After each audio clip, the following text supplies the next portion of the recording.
자, 9번째 썰 한번 가보도록 하겠습니다. 댓글 컨텐츠고 영상 제목, 혼자 독립해서 살고 있습니다. 저처럼 생활하시면 누구나 식비를 줄일 수 있습니다. 라는 영상에 달린 댓글입니다. 제 방송 보신 분들 중에 아마 독립해서 자취하는 분도 많을 거예요. 뭐 자취가 나쁜 건 아니죠. 점점 가면서 대한민국 1인 가구 늘어나고 있습니다.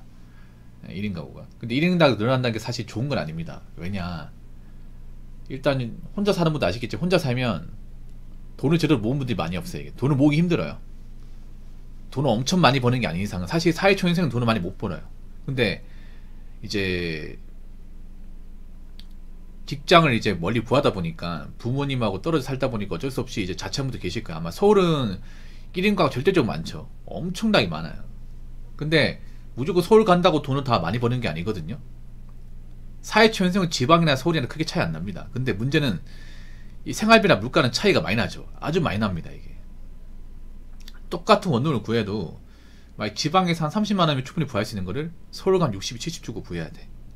그렇죠? 거기다가 이제 음식값도 훨씬 더 비싸죠. 이게 물론 서울도 싼 음식점이 있긴 하지만 보통 인프라가 좋은 곳은 다 비싸다 보시면 돼. 보통 젊은 사람들이 많이 몰리는 것은 인프라가 좋은 곳이에요. 젊은 사람 인프라 많이 따지니까. 그럼 인프라가 좋은 곳은 당연히 물가나 이 주거비는 비쌀 수밖에 없죠. 근데 문제는 젊은 사람이 그 많은 돈을 감당해버리면 돈을 벌어도 남는 게 거의 없다는 거죠. 거기다가 인프라 중에 또 한 가지가 뭐냐 하면 바로 배달 음식. 젊은 사람 중에서 배달 음식 하는 사람도 없죠. 배달 음식을 거의 몇 끼 한 끼씩 먹는 사람도 많이 있고, 아니면 모든 식사를 배달 음식으로 때우는 사람도 좀 있습니다. 있어요. 배달 음식 의외로 남자보다 여자분이 더 많이 시킵니다. 여자분 많이 시켜요. 서울에서 그 배달 음식 1, 2, 3등이 다 여자분이라 하더라고요. 젊은 여자분들. 뭐 돈을 많이 벌면 뭐 시켜 먹을 수 있어. 근데 사실 여자분들이 서울 땅에 와가지고 보수가 좋은 직장을 다니는 건 정말 어려워요. 정말. 대부분 중소기업에서 한 200에서 한 200만원 초반대 월급 받을 거야. 근데 그 월급 받고 월세 내고 공과금 내고 뭐 생활비 쓰고 배달 음식 사 먹으면 오히려 월급이 모자랄 거야. 이게 돈이 뭐 모인다는 건 상상조차 하기 힘들고 월급이 모자라서 뭐 대출까지 받는 분도 있을 거야. 이게 정상일까 과연? 이게 저 혼자 사는 분들 잘 들어요. 혼자 사는 분들 그냥 사는 것만으로 끝나면 안 돼요. 그럼 계속 그런 이제 그 독방 같은 그 좁디 좁은 한 4평 5평짜리 원룸에서 그냥 쭉 사시려고 평생? 결혼도 안 하고 쭉 사시려고? 근데 그렇게 살게 된 분들이 많아. 왜냐? 돈이 안 모이니까. 돈이 안 모이니까 보다 나은 곳으로, 보다 넓은 곳으로 갈 수가 없어요, 여러분. 자, 한 가지 말씀드릴게. 지금 20대 분들, 한 30대 초반 분들은 뭐 서울에 사는 게 좋다고 하지만 나이 먹잖아요. 나이 먹으면 그냥 거기서 거기에요, 여러분. 뭐 서울이나 광역시나 거기서 거기에요. 왠지 아세요? 나이 먹잖아요. 밖으로 많이 돌아다닐 것 같지만 보통 자기 근방에서 왔다 갔다 거립니다. 남자분도 공감하실 거예요. 남자분도 나이 한 40 넘어가면 몸 피곤해가지고 보통 집에서 대부분 일가를 다 보내요. 그래서 나이 먹으면 그 느낄 거야. 집이라는 게 거거익선. 거거익선이 뭔지 아세요? 집은 크면 클수록 좋다. 물론 집이 크면 그만큼 이제 집값도 비싸고 남원비도 많이 들고 청소할 것도 많이 생겨요. 근데 평소에 정리가 돼 있으면 청소할 거 별로 없습니다. 평소에 막 저장 강박증을 막 쓰레기 막 많이 가져오고 막 그런 집만 그렇지, 평소에 책꽂이에 책 정리하고 옷 그때그때 빨고 로봇 청소기 몇 개 돌리고 하면 사실 집 넓은 거 써도 손대기 별로 없어요, 여러분. 오히려 집은 개인적으로는 뭐 엄청 넓을 필요는 없지만 그래도 한 20평 이상 있어야 된다고 생각합니다. 20평 이상. 방 2개, 거실 하나 딸려가지고 그 정도 있어야 된다고 생각해요. 그래야 뭔가 내 집에서 뭔가 하고 싶은 거 좀 마음대로 하고 살 수 있어. 남자분들은 알 거야. 나이 먹으면 사실 내 취미 공간 만들고 싶고, 뭐 게임방이나 아니면 내 뭐 수집하는 어떤 그런 애장품 같은 걸 모으고 싶고, 아니면 뭐 운동방 만들고 싶고, 그러면 방 2칸 있어야겠죠. 하나 가지고 안 되겠지. 근데 4평 5평짜리 원룸을 어떻게 뭐 짐을 만듭니까? 내 방에서 짐을 어떻게 만들고, 거기다가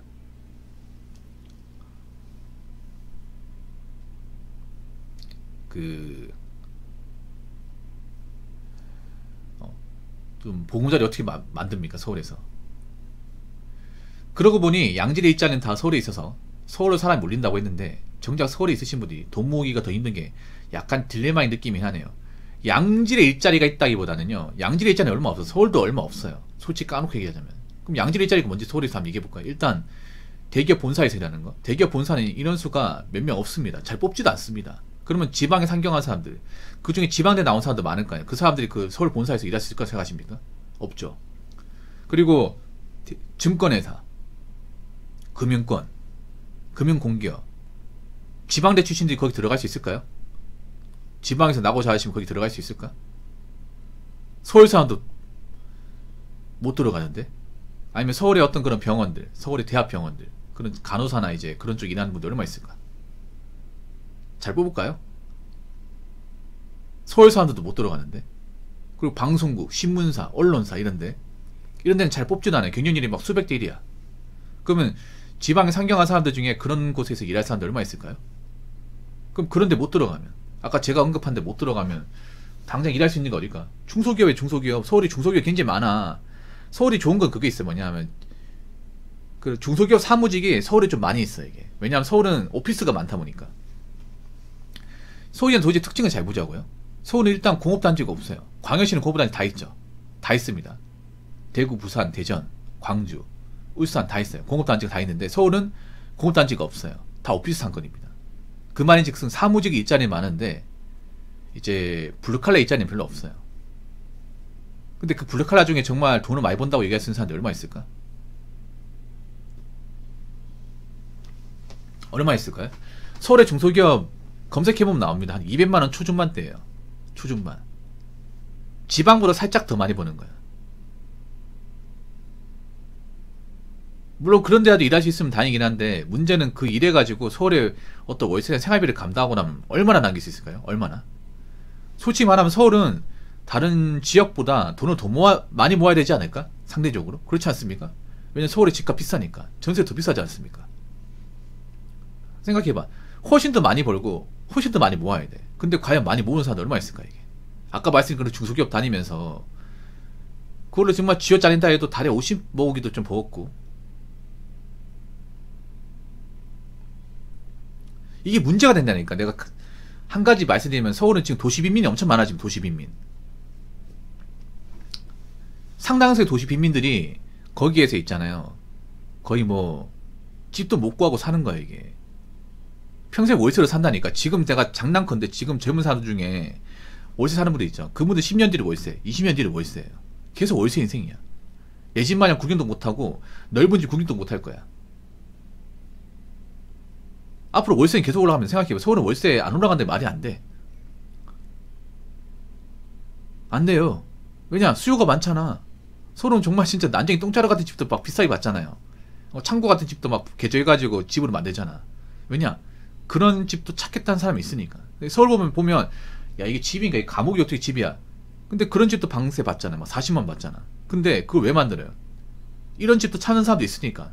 돈이 부족하면 지방 상경한 사람들 중에 여윳돈이 없는 분도 그런 집 찾겠다는 거야. 근데 아무리 서울에 살아도 그런 거 있잖아요. 막 좁디 좁은 집, 기본적인 생활권이 보장 안 되는 집에 살면 어떻게 될까요, 여러분? 답답하지 않을까? 그리고 나이 먹어 서울 사는데 내가 집도 없어, 모은 돈도 없어요. 단지 서울 살다고 뭐 나아진 게 뭐가 있습니까? 여러분 그렇게 살 바엔 차라리 광역시 같은데 뭐 구축 빌라나 뭐 아파트 살고 넓은 공간 살장이 낫지 않나? 뭐 나이 먹고 있잖아요. 서울 살면 뭐 가진 것도 없는데 서울 산다. 뭐 그래 당당한 겁니까? 이거 한번 생각해 봐야 된다니까. 지금 서울 가가지고 서울에서 뭔가 터전 잡고 살 사람도 얼마나 있겠어. 서울 토박이도 서울에서 집 모으면 많이 못하는데. 지방에 상경한 사람들 중에 부모님이 잘 살아가지고 지원받고 할 수 있는 사람도 얼마나 있어요. 거의 없어요 이게. 그리고 지방에 상경한 사람들 중에 뭔가 엘리트거나 어떤 특별한 능력을 가진 사람도 얼마나 있을 것 같아요. 거의 없어요 이게. 그럼 그 사람들이 서울에 와서 할 수 있는 게 뻔하지 않나 이게? 그렇지 않습니까? 그런 거 한번 생각해 보란 말이죠. 제가 말하는 건 서울에서 만약에 명문대 나왔다, 지방 사람인데 뭐 스카이나 서성화 나왔다, 그럼 가야 됩니다. 서울 가야 돼. 그런 데서 뭐 네카로코페 가야 돼. 무조건 가야죠. 내가 뭐 방송국 PD나 아나운서 하는데 붙었다, 최종 합격했다, 가야죠. 그러면 가야 돼. 무조건 내보내야 돼. 근데 그런 사람들 얼마나 있냐고. 그런 사람들. 서울에서 그냥 어중간한 중소기업 다니면서 고만 걸 오르바르면 살면 과연 그게 미래가 있을까 그게. 지금 젊은 사람들 보면 당장 서울 사는 거면 생각하지 5년 뒤 10년 뒤 바라보지 못해요. 좀 굉장히 근시안적이야. 시야가 굉장히 좁아요. 분명히 장담하는데 5년 뒤 10년 뒤에 나이 차고 결혼 못하고 돈도 못 모으면 분명 문제 생깁니다. 이거 엄청난 문제 생길 거야 서울은. 자, 댓글 한번 읽어보도록 하겠습니다. 질리지 않게 자기만의 메뉴를 신용적으로 로테이션 돌릴 줄 알면 제작은 따라옵니다. 갑자기 서울 살이 얘기하다가 갑자기 집밥 얘기에 빠졌는데, 사실 서울은 진짜 나는 개인적으로 얘기하는 게 걱정이 돼요. 지금 배달 음식으로 먹고 사는 분들이 굉장히 많거든요 서울은. 근데 배달 음식이 건강에 좋을 리가 없단 말이에요. 굉장히 자극적이고 그냥 이제 허기만 달랠 뿐 영양은 부실해요. 1인 가구 사는 분들이 이제 밥도 제때 안 먹을 거 아니야. 혼자 사는 분들 문제가 뭐예요? 아프면 누가 돌봐줄 사람이 없고, 내가 혹시나 다치거나 뭐 쓰러지면 나를 누가 업고 병원 갈 사람이 없어요. 누가 도와줄 거야? 이게 다 남인데. 서울 같은 또 문제가 뭐냐면 청년 고독사가 굉장히 많이 발생하는 곳입니다. 다른 지역보다 청년이 많다 보니까.